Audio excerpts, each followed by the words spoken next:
गुरु प्यारी साध संगत जी, साखी शुरू करने से पहले आप जी से बेनती है कि अगर आप रूहानी साखियाँ पढ़ना पसंद करते हैं तो आप हमारी वेबसाइट www.santwachan.com पर जाकर पढ़ सकते हैं, जिस पर रोज़ाना रूहानी साखियाँ अपलोड की जाती हैं।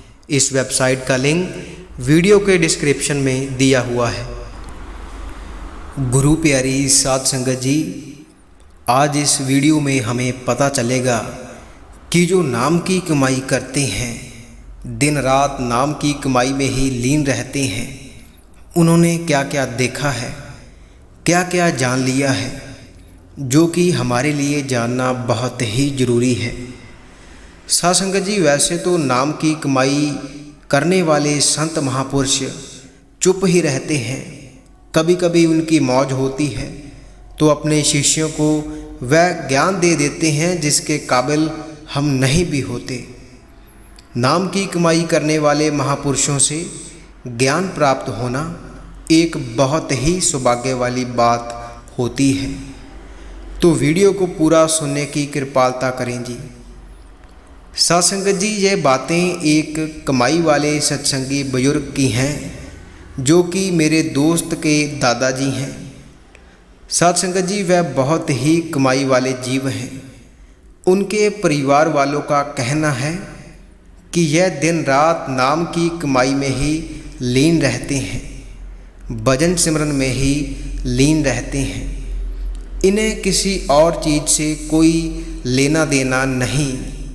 इनका सारा समय भजन सिमरन में ही बीत जाता है। खाने पीने की तरफ भी इनका कोई ध्यान नहीं होता। बस ये अपने कमरे में ही उस कुल मालिक की भजन बंदगी में लीन रहते हैं। कभी कभी ये थोड़ा सा बाहर आ जाते हैं, लेकिन ज़्यादा समय उस कुल मालिक की भजन बंदगी में ही बिताते हैं और ज़्यादा किसी से बात भी नहीं करते। कुछ काम की बात हो तो ही बोलते हैं, नहीं तो चुप ही रहते हैं। साध संगत जी, ऐसे ही कभी कभी दादाजी से बातें करने का मौका मिल जाता है और कभी कभी वह अपनी मौज में होते हैं तो अपने कुछ अनुभव साझा करने लग जाते हैं। ऐसे ही उन्होंने कुछ बातें की। चर्चा कुछ मौत से संबंधित चल रही थी कि मौत के बाद मनुष्य का क्या हाल होता है, उसके साथ क्या क्या होता है। तो पहले तो उन्होंने बताया कि सच में हम मौत किसको कहते हैं। मौत ये नहीं है कि कोई मर गया तो उसकी मृत्यु हो गई।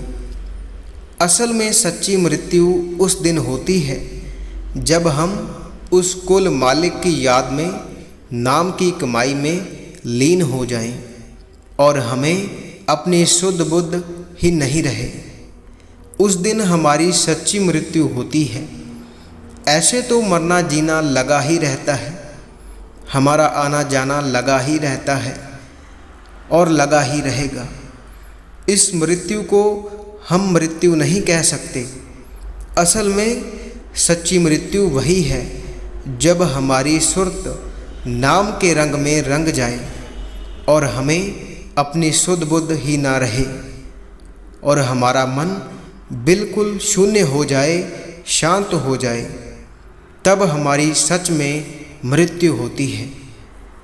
वैसे तो हम देखते ही हैं कि दुनिया में कितने लोगों की मृत्यु रोजाना होती है, लेकिन उनमें से कुछ बागों वाले जीव ही होते हैं जिनकी संपूर्ण मृत्यु हो जाती है, जो उस कुल मालिक में जाकर मिल जाते हैं।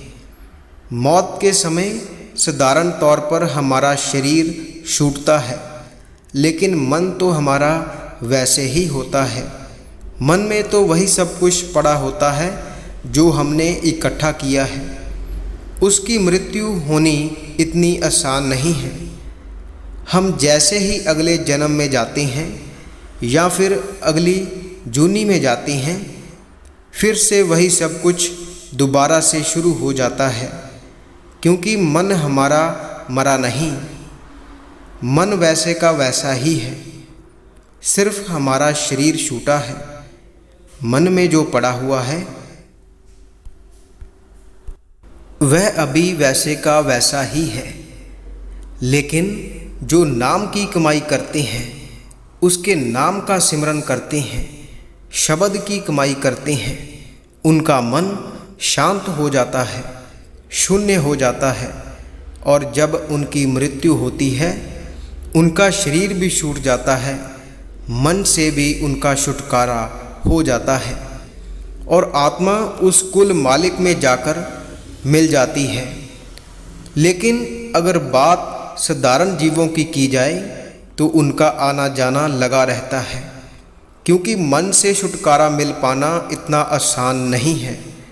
वह तो मालिक की कृपा हो तब ही हम इससे छुटकारा पा सकते हैं। यह ब्रह्म की अंश है, इसकी पहुंच केवल ब्रह्म तक है, उससे आगे नहीं। लेकिन हमें पार ब्रह्म में जाना है, उस कुल मालिक से मिलना है। जैसे जैसे हम नाम की कमाई करते हैं, वैसे वैसे हमारा शरीर छूटने लगता है। शरीर 3 तरह का होता है। एक तो ये हमारा स्थूल शरीर है, 2 इसके पीछे और है, जिसके बारे में हमें कोई अनुभव नहीं है, क्योंकि हम वहाँ तक पहुँचे ही नहीं। हम तो स्थूल शरीर के बारे में ही जानते हैं और यह समझ लेते हैं कि अगर किसी का स्थूल शरीर छूट गया है तो उसकी मृत्यु हो गई है। नहीं, ऐसा नहीं है। जब हम इन सभी शरीरों से छुटकारा पाएंगे, तभी हमारी संपूर्ण मृत्यु होती है और हमारा आना जाना खत्म हो जाता है। नहीं तो हमारा आना जाना लगा ही रहता है। जैसे जैसे हम नाम की कमाई करते हैं, हमारा स्थूल शरीर छूटने लगता है, सुर्त ऊपर चढ़ने लगती है और हमें तकलीफ़ भी होती है, क्योंकि हमने पहले अभ्यास नहीं किया। लेकिन जो अभ्यासी होते हैं उन्हें यह तकलीफ़ नहीं होती, क्योंकि वह हर रोज़ ऊपर जाते हैं, रोज़ाना उस मालिक की भजन बंदगी करते हैं, सुरत को नाम से जोड़ते हैं, धुन को सुनते हैं। उन्हें मृत्यु के समय किसी तरह की भी तकलीफ़ नहीं होती। लेकिन जो साधारण पुरुष हैं, उन्हें बहुत तकलीफ़ होती है जब सुरत सिमट कर ऊपर आ जाती है और हमारा स्थूल शरीर से छुटकारा होने लगता है।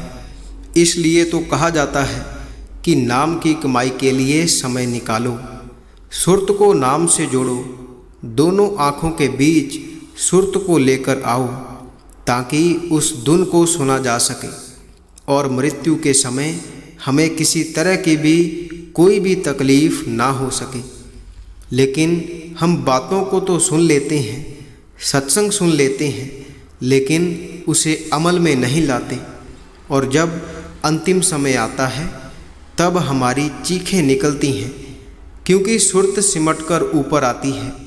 जिसने जीते जी नाम की कमाई की होती है, जिसने जीते जी मर कर देखा है, वही एक सच्चा शिष्य है, वही एक महापुरुष है, महाआत्मा है। मैंने देखा है कि ऊपर कैसे देवी देवताओं की कतारें लगी हैं, सभी उस कुल मालिक के आगे हाथ जोड़कर खड़े हैं, उसके आगे फरियाद कर रहे हैं, क्योंकि ये मनुष्य जामा हमें बार बार नहीं मिलता।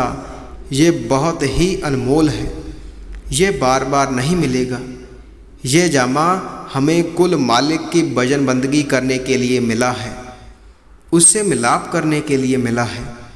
ऊपर देवी देवताओं की कतारें लगी हैं, वह हाथ जोड़कर खड़े हैं कि उन्हें भी ये मनुष्य जामा मिले, ताकि वह भी मालिक की भजन बंदगी कर सके, नाम की कमाई कर सके।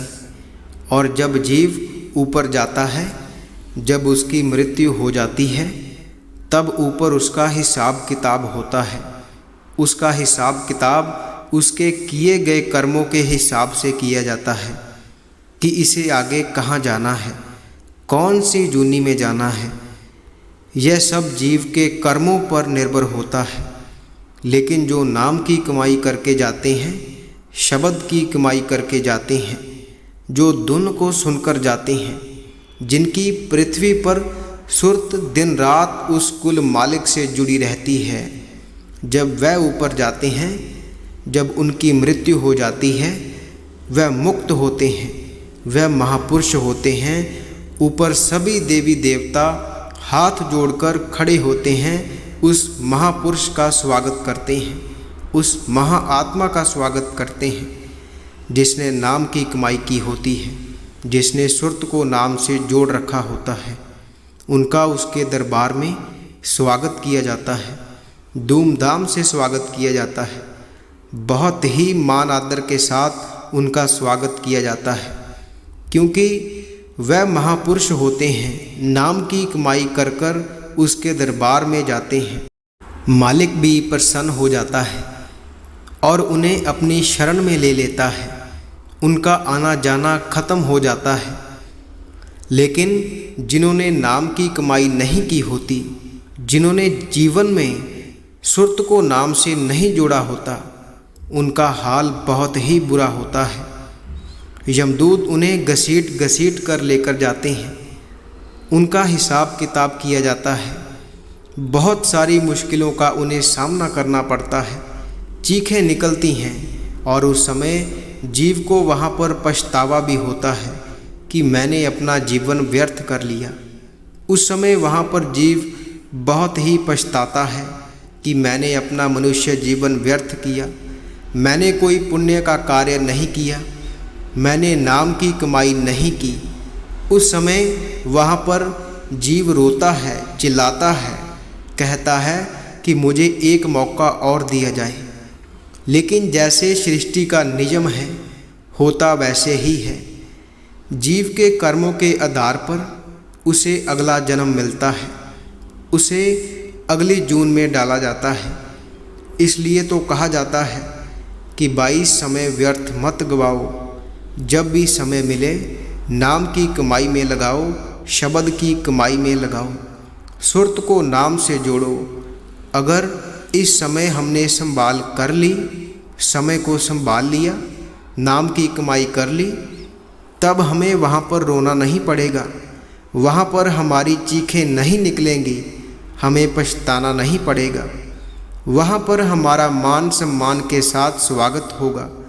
मालिक की शरण हमें मिलेगी, हमारा आना जाना खत्म हो जाएगा, हमें मुक्ति मिल जाएगी, हमारे सभी दुख दूर होंगे और फिर उस नाम रूपी समुंदर में हमें जगह मिलेगी, जहाँ पर केवल आनंद है, महा आनंद है।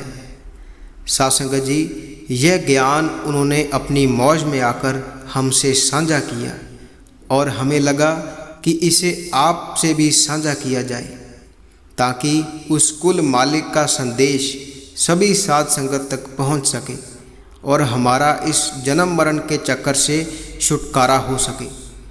सासंगत जी, इसी के साथ हम आपसे इजाज़त लेते हैं। आगे मिलेंगे एक ऐसे ही रूहानी साखी के साथ। ऐसी ही रूहानी साखियाँ सुनने के लिए इस चैनल को सब्सक्राइब कर लीजिए और साथ ही बेल आइकन पर भी प्रेस ज़रूर कर दीजिए, ताकि जैसे ही हम नई वीडियो डालेंगे उसकी नोटिफिकेशन आप तक पहुंच जाएगी। सासंगत जी, अगर आप पढ़ना पसंद करते हैं तो आप हमारी वेबसाइट www.संतवचन.com पर जाकर पढ़ सकते हैं, जिसका लिंक वीडियो के डिस्क्रिप्शन में दिया हुआ है।